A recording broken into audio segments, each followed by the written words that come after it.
Welcome to Digimasters Shorts. We are your hosts, Adam Nagus and Carly Wilson, delivering the latest scoop from the digital realm. Patients are increasingly being asked to allow AI medical scribes such as Heidi to record consultations, transcribe them, and generate clinical notes. The technology could reduce doctors' administrative workload, but concerns are growing over privacy, data retention, and informed consent. Digital Rights Watch is calling for a legally protected right to refuse AI scribes without losing access to healthcare. Critics say patients must be told where conversations are processed, what is retained, and which companies handle the data. Although audio may be deleted after transcription, destroying the original recording can make it impossible to verify whether an AI-generated note is accurate. Privacy advocates argue that consent is not meaningful when refusing the system could result in treatment being withdrawn. The debate reflects a wider concern that convenience is making people dependent on opaque digital services they do not fully understand. Self-hosting offers one way to regain control, but it also requires users or organizations to manage security, backups, and maintenance.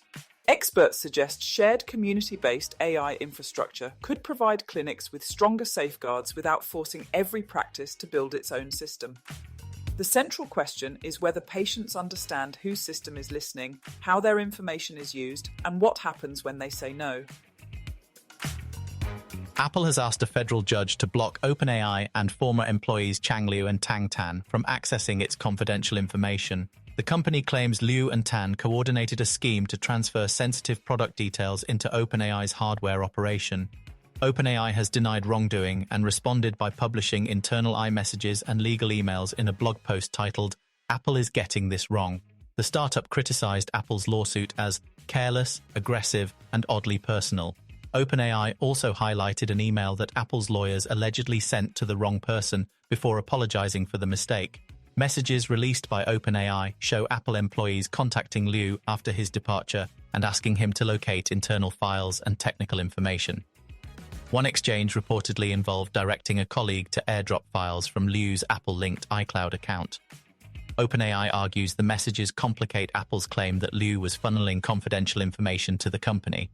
Tan, a former Apple design executive and co-founder of I/O Products, had reportedly instructed his team not to use confidential information from other companies.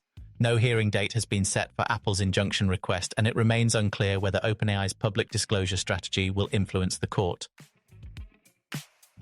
China is publicly promoting AI as open, affordable, and widely shared, while privately fearing Anthropic's closed Mythos model. Officials reportedly see Mythos as a potential offensive cyber weapon because it can identify software flaws and generate working exploits at exceptional rates. Washington restricted foreign access to the model in June after judging its risks to be severe. The situation is especially sensitive as President Xi Jinping prepares to meet President Donald Trump on September 24th.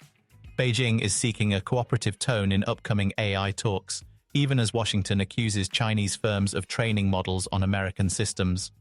Anthropic has intensified tensions by supporting tighter controls on advanced chips and accusing Chinese developers of using Claude's outputs.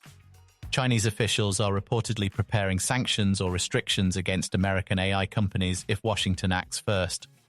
Such measures would likely be symbolic because Anthropic does not operate in China. The dispute reflects a broader rivalry over chips, rare earths, robotics, and advanced technology.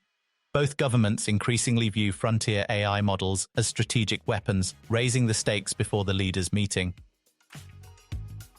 Microsoft Executive Vice President Jay Parikh has told employees to reduce AI token consumption, warning that token maxing is not the company's goal. The company has switched its default internal AI model to a cheaper OpenAI alternative and introduced AI spending caps for every division.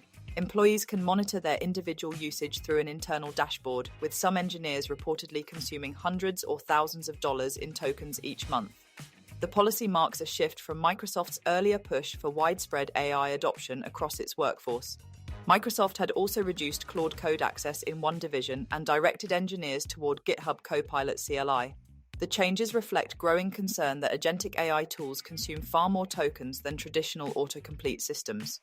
Companies including Amazon, Meta, Uber, Walmart, and Adobe have introduced similar usage limits or spending controls. Although Microsoft continues to report strong financial results, its internal measures show that uncapped AI costs can rise faster than expected productivity gains. Thank you for listening to today's AI and Tech News Podcast summary.